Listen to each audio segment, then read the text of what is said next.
Tayo lulusob tayo kasi high tide. Pupuntahan natin yung isda kasi meron daw silang huling isda.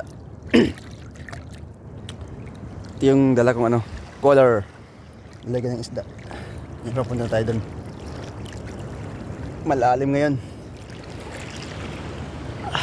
Ganda ng panahon kasi malinaw. Ganda ng sikat ng araw, oh.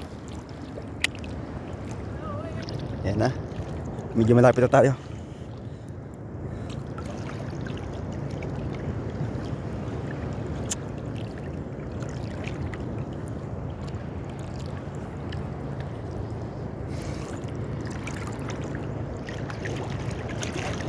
Okay.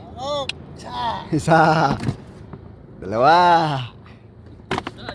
Tatlo. Apat. Lima. Pas ng laki ah. Okay. Yan pa, oh. Happy din ah. Daming isda.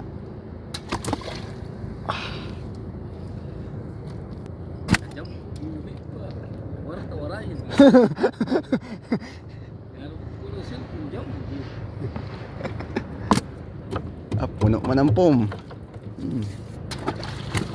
No, ang cooler.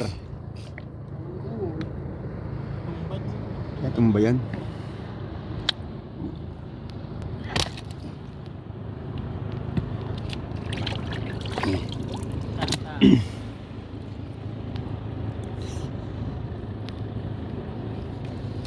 Daming lanuhan, oh.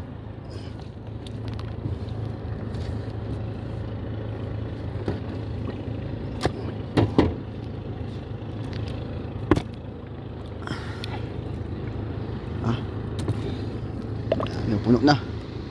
Isang kuro.